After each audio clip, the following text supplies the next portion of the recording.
listening to the Straight to Video podcast with Rob Lane. All right, what is happening? I hope you're doing awesome and welcome along to my show, Straight to Video. Today, I get to speak to the hosts of one of my favorite YouTube channels, which I've been regularly diving into after I discovered it a few months ago. It's been one of my go-tos since, and it's so great to see it taking off so well. I'm excited to introduce you to Mr. and Mrs. Movies of the great movie reaction channel, You, Me, and the Movies. Now, YouTube is flooded with reaction videos, and it's so hard to stand out from the crowd, but I think what makes this one so much fun is that it's just so honest and simple in its format. Doesn't try to bring some forced wow factor and over-the-top reactions, which a lot do. It's just a husband and wife watching a lot of my favourite films from the 70s, 80s, 90s and beyond. They've covered the entire Friday the 13th and Nightmare on Elm Street films, along with stuff like Predator, the Scream films, but then classics like Superman, Seven, and so much more. There's content being added all the time, and it's a lot of fun to see these two just bounce off one another's comments. The whole channel has such a great vibe to it, and you just feel like you sat watching the film with them with some drinks and having a great time. Now, the YouTube channel has grown rapidly since launching last year, and right now I think the sky is the limit to how popular it can get. Their live streams are getting great feedback, and I can't wait to see where it goes next. And if you're not familiar with it, then I can't wait for you guys to check it out too. You can find them by simply searching You, Me, and the Movies on YouTube, and they're also on Twitter and Instagram at You, Me, the Movies. I'm sure they'll love to hear from you. Before I chat, please grab yourself some Dead Skull Coffee, who continue to support this podcast. Their ground and full bean coffee is getting more and more popular and can be found at music events all over the summer, but you can bag yourself 15% off any order by simply adding the promo code STV on checkout over at deadskullcoffee.co.uk. Alright, I was chuffed to bits to speak to these two recently, and I hope you enjoy it too as we dive into my straight to video chat with the wonderful Mr. and Mrs. Movies of the YouTube reaction channel You, Me, and the Movies.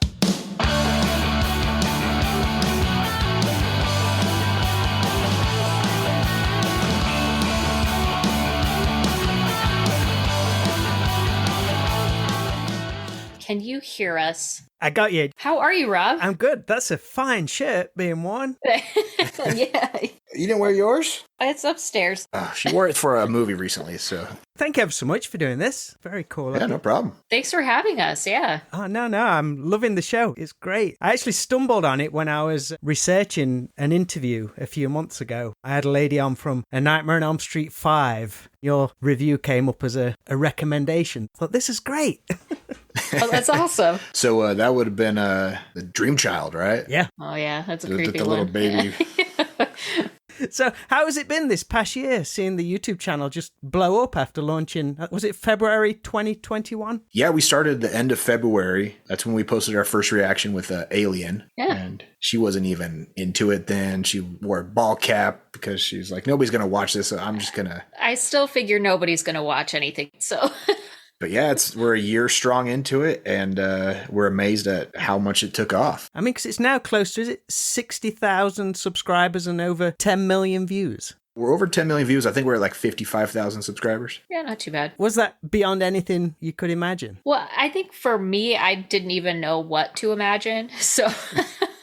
Like I said, I didn't think anybody would watch it except for maybe some of our family or friends. And so, yeah, I guess we're doing good. But then if I compare myself to where we are against some other reactors, I'm like, well, we got a lot of work to do still. Yeah. It's got like the simplest of descriptions, just a husband and wife watching movies together, straight to the point. But I think it stemmed from Mr. Movies having seen loads of films, which Mrs. Movies hadn't, and you wanted to get the reactions on film. What was your thoughts when the idea came up? I'm going to record you watching these movies. I've always been a horror movie fan, and she's refused to watch horror movies because she doesn't like having bad dreams or being scared and stuff. Yeah. And I thought, well, horror movies make some of the best reactions. And I mean, we started with Alien, and there was the egg popping out and all that kind of stuff. I was surprised at how well she was animated on camera. I felt like it would be good, but her reactions to some of the scariest moments we've watched in horror films have been not just entertaining for our viewers, but entertaining for myself. Right. Yeah. Right.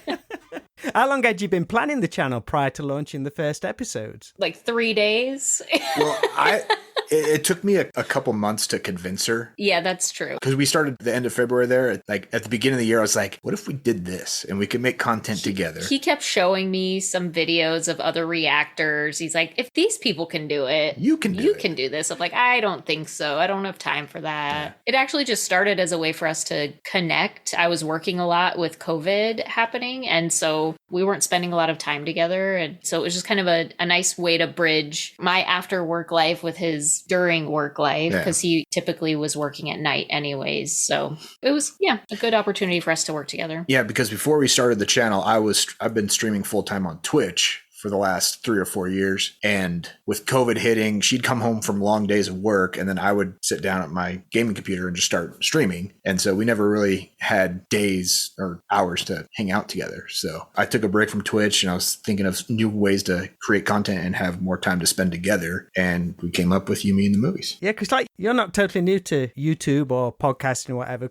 Is it the Rabble Wrangler page you had and the Kaiju Cowboy? Yeah, that's my alias on the Twitch over there. So the Rabble Wrangler. Yeah, he's been doing content creation for a few years. Mm-hmm. And because our kids are young, he was staying at home and watching them and then doing his content creation at night. And so, it worked out pretty well. Instead of streaming gaming, we just turned on a movie and started recording. What had you learned from previous, let's say, review shows or streaming stuff that you could put into this? Was you always watching other channels to get ideas and things like that? Yeah, I've been watching reactions myself for a while, and then I'm always watching like a Twitch or a YouTube stream or, video. I kind of took my production things that I've learned from my Twitch stream and moved it over to how we record and kind of just adapted it from there for our recording setup. So it was a very easy transition. And then instead of streaming, it's kind of just recording and then I edit after the fact. When did you start beginning to see real momentum on the channel? Was there a particular episode that clicked? Because is it the Saving Private Ryan one? I believe that's the most popular, but that's not that old. That was a big one. Predator, I think, was when we really... Yeah, I think we got a lot of traffic with Predator. Yeah. It kind of built our following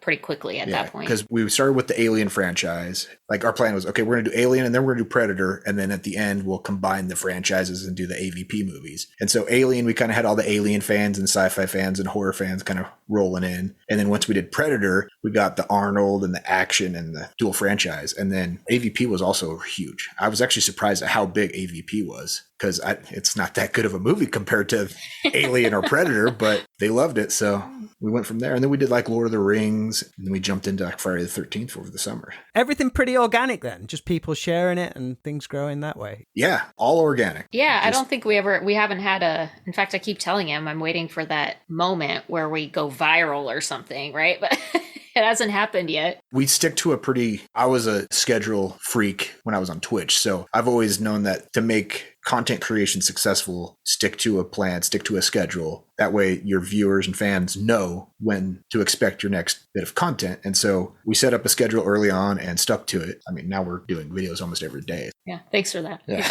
Well, it might work. You're the one just watching stuff. I think what sets it apart, though, from a lot of other reaction videos, I'd be interested to get your opinion on it. Do you think it maybe targets a slightly older age group than a lot of reaction videos do? More like, if you want to say, Gen X or early Generation Y, perhaps? It's definitely targeting people our age, right? Like late 20s to mid 40s, I'd say. That's kind of our demographic. I don't think that we intended that. It just happens to be most of the movies that I haven't watched are that age range. And, the movies that we want to watch are movies that people our age want to watch. It doesn't seem to be like trying to be too clever or smart, or you watch some stuff and it's like a little bit over people's heads. It's just how you would react watching them at home. If I was watching with my wife at home, she'd give me like looks like, what's this shit you've put on? Yeah, exactly. Yeah, I get a lot of those kind of looks. At least once a week. Yeah.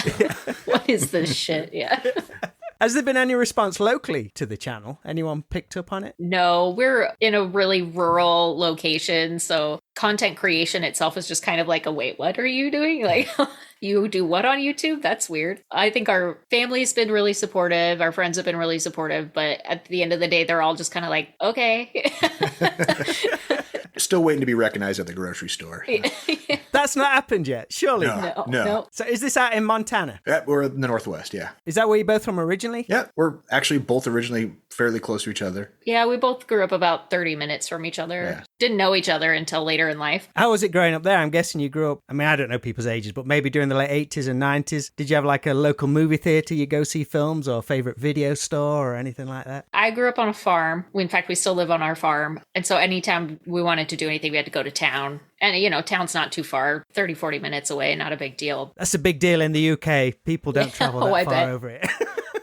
I bet. I grew up just watching a lot of television, and actually grew up watching a lot of movies too, because there's not a lot to do out here on the farm. I didn't go to the theaters very often, but you did. Yeah, I grew up in the town that she would have to go to to go to the movies. So I remember riding my bike to the video store, grabbing the videos for the weekend for me and my buddies, or the video games that we would play, or going to the theater. I was really big in going to the theaters at least twice a month in junior high school days with my buddies. So I've seen a lot of good films and a lot of bad films. So any that stick out, which was like a massive deal for you, which you couldn't wait to see, which was the big blockbuster when you was growing up as a kid? For me, it was Titanic, if that ages me appropriately. Your favorite movie.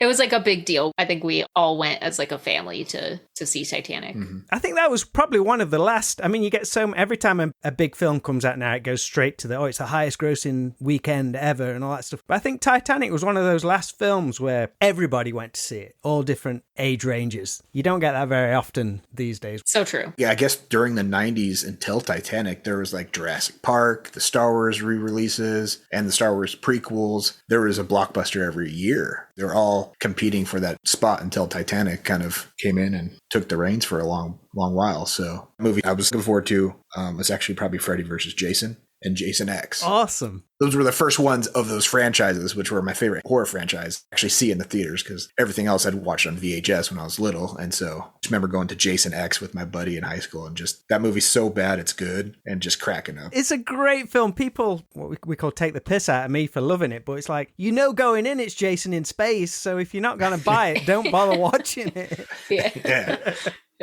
Yeah, you just got to lean into the awful, right? Yeah. Lean into Exactly. And I think I heard you mention on a live stream that it was the film Back to the Future that kind of brought you together. You want to expand on that a little? Kind of funny story. Match.com. That's where we found each other. And her slogan on her profile was, "Where we're going, we don't need roads." Yeah, I love Back to the Future. It's one of my all-time favorite movies. And that just like seemed, I don't know, they ask you at the beginning of Match when you're setting up your profile, like, give us a quote that would draw people to you or something. And that was just the first thing that came to mind. I didn't even think about it. It was just the first thing. Also, it's not just that quote from Back to the Future, but when Paul Rudd says it in Knocked Up. Knocked Up. Yep.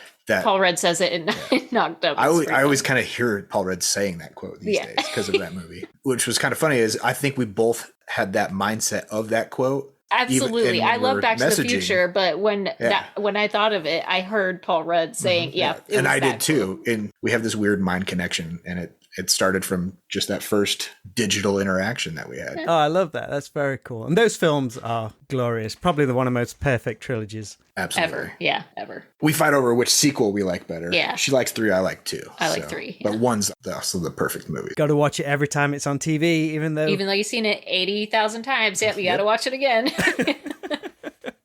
And I know monster movies are a big thing. Is it the Kaiju Cowboy channel that was inspired by watching King Kong versus Godzilla on VHS? Yeah, I've always been a huge Godzilla nerd myself. Mm-hmm. And so when we started You Mean the Movies, I also had another channel going, the Kaiju Cowboy. And I was like, well, one of these channels might take off. And, well. Shocker. It was her being the star. the one with the girl on the front.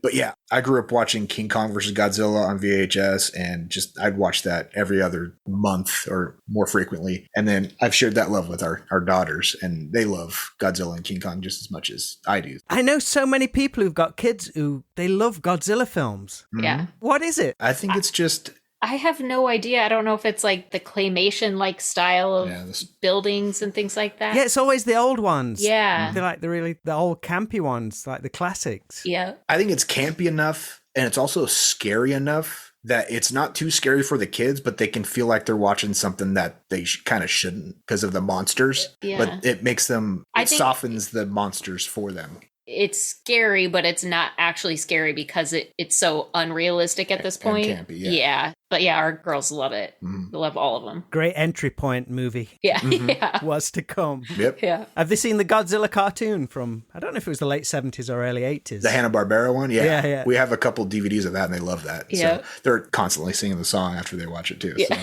So, up from the depths. Yeah. Yeah.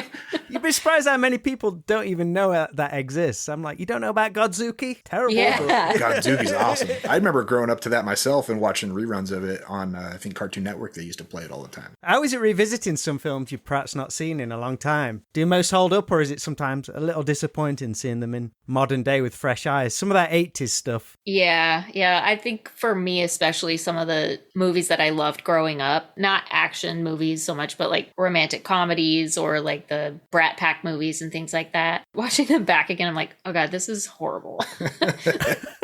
Mostly television shows or like made for TV movies. Oh, yeah. Ones that you thought Oh, yeah. were super cool back when they were on Nickelodeon or something. And now they're like, ugh, that's not good. Not cool. Not good. Yeah, some 90s stuff suffers. There's a point in time in the 90s, I think, where things really suffer pretty badly. I always throw Rocky 5 in there. People say, "What do you like Rocky 5?" I'm like, I like the idea for the story, but it suffers from when it was made, I think. I don't think she's ever seen Rocky I 5. haven't, no. We got the Rocky movies on our list to go through. But no, I am mentally preparing for a crappy Rocky not 5. good. Thank you. Rocky 5's not good. Is that the one with the robot butler? No, that's 4. Oh, okay. Yeah. She's like, what? That's not too much of a spoiler. He's redone it. Stallone did a new director's cut last year, I think. Yeah, for 4? Yeah. Yeah, and the robot's gone. Oh, they cut the robot out? Yeah. Oh, then we might not watch that cut when we get through it. The robot's worth it. Apparently it's a whole different film, so I'm interested to see how it turned out. Yeah, I haven't checked it out. I've heard of it, but I haven't checked it out either. The Rocky films, you're in for a treat. Rocky 4 was the first one I saw at the cinema when I was a kid, and people was cheering and getting up on the seats like, what the hell is this? Rocky 3 and 4 I've always liked. I like the 3 because Hulk Hogan being in it. Some of your movie choices are amazing. It was lovely to see A Perfect World recently cropping up. I'd not thought about that film for a long time. I was like, wow. Yeah, that's the fun part about our special request here on our Patreon is sometimes we get movies that aren't even Yeah. even in Not our even on the vision. radar. Yeah. And one of our fans will special request it, and we don't know anything about it really, and it's entertaining and fun to watch. Something that we didn't even think of watching. Yeah, before so somebody you're always said it. in for a surprise on Saturdays, right? Mhm. Those Saturday Yeah. movie releases are always, you never know what you're going to get, but they've been good so far. Yeah. Obviously some really well-known ones, but some really obscure ones too. And I think, are you even going to be working through the whole American Ninja movies? Oh, that was an April Fool's That was our joke, April Fool's actually. joke. Oh, damn it. So I released a fake schedule on April 1st. And you fell for it. I was waiting for some Michael Dudikoff action. That's funny though. We've had a lot of people like, "Oh man, I really want to watch American Ninja. That would be so great." I've been telling them, even though that was a joke calendar, none of those movies are off the list, except maybe Step Up. Yeah. I don't know. That might be too much of a hassle to edit around the music copyright. Well, you've done Leprechaun, so I thought pretty much anything goes. So true. Well, I mean, Yeah. when St. Patrick's Day happens once a year, you still have to watch an on-theme movie for it. So no matter how bad the Leprechaun movies are, we're going to watch one every year. Can't wait.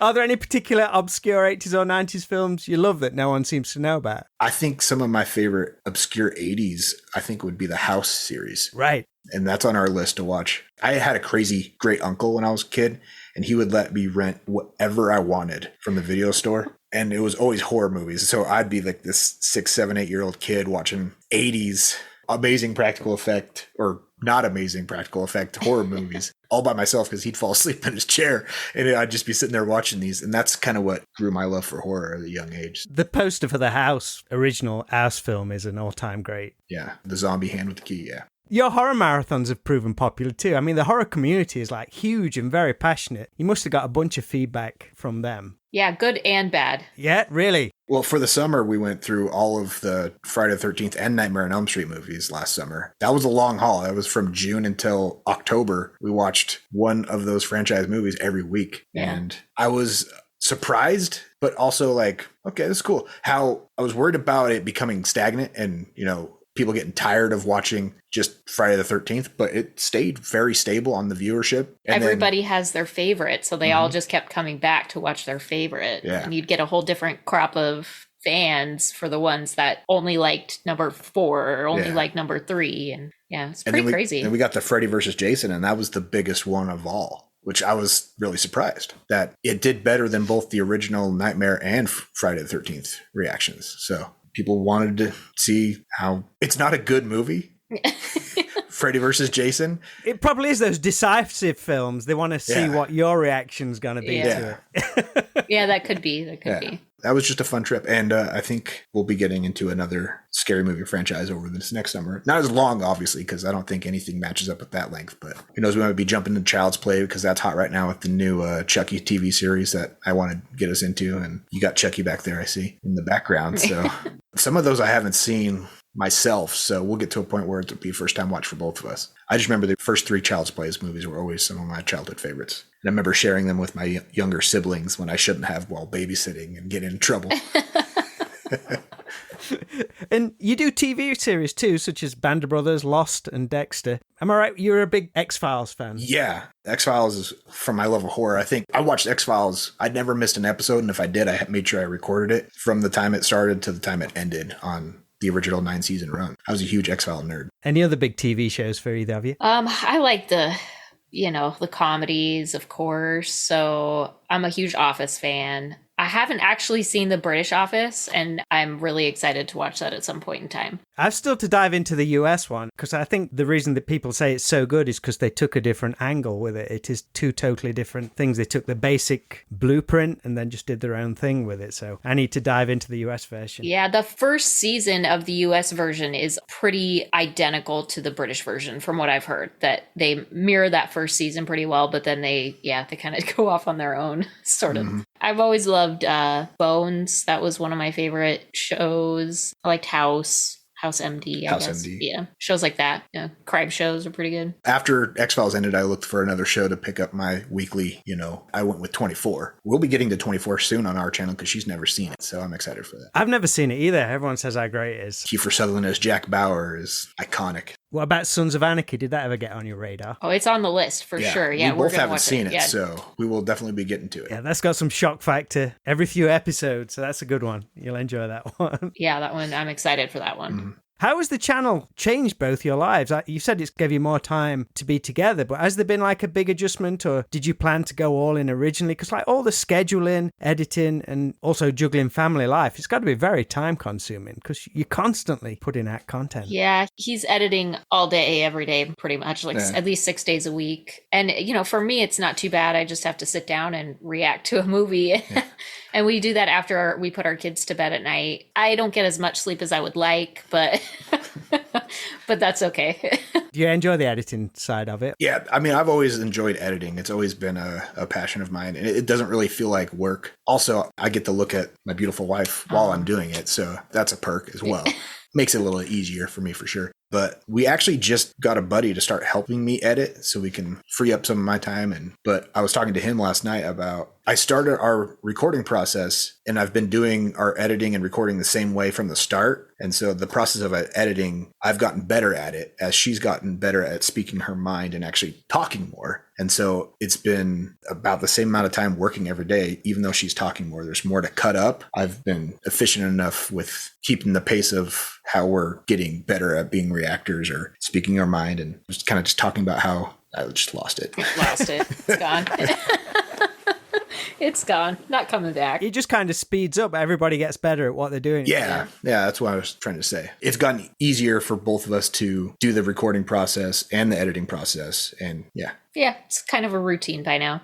At first, she was horrible at talking. I still don't like it, but like our intros and outros in our first couple months were kind of rough. Yeah.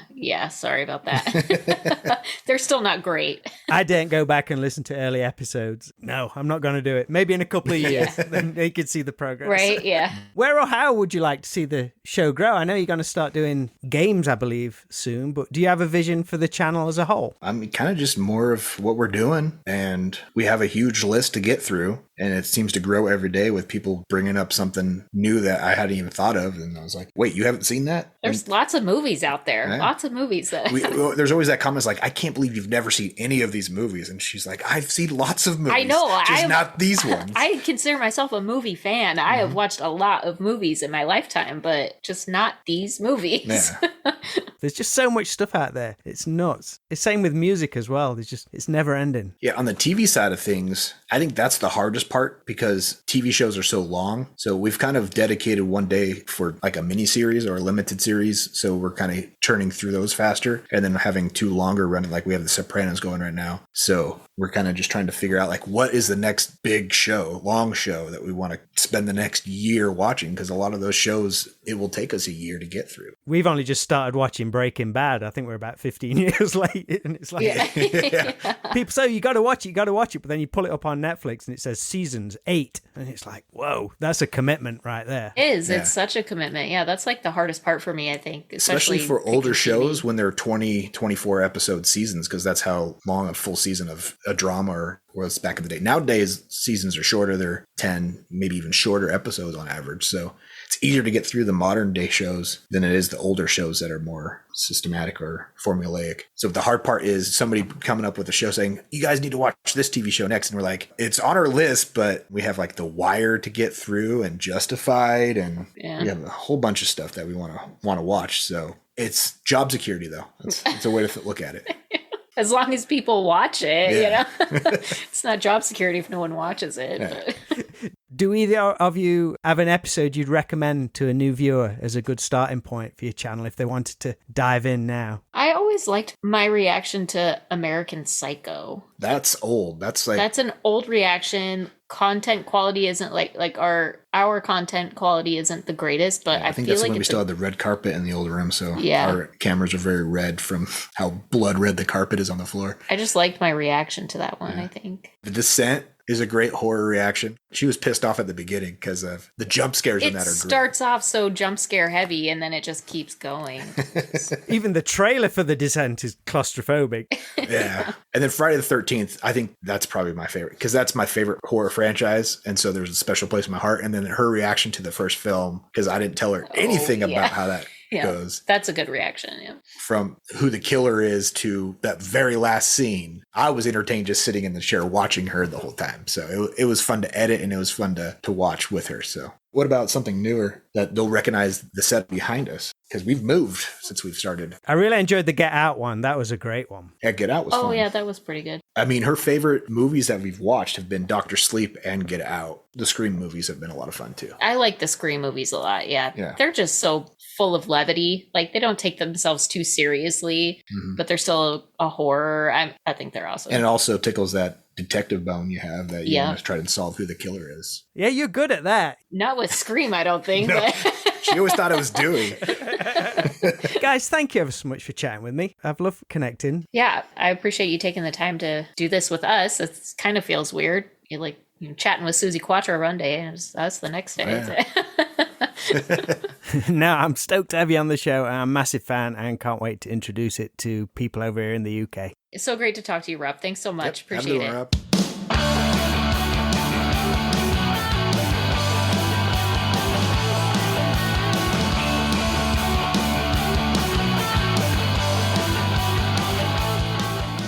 I had a lot of fun catching up with Yumi and the movies, and I hope that's made you want to go watch some of their videos on YouTube, which you can find by simply searching Yumi and the movies, or send them some love on Twitter and Instagram at YouMeetTheMovies.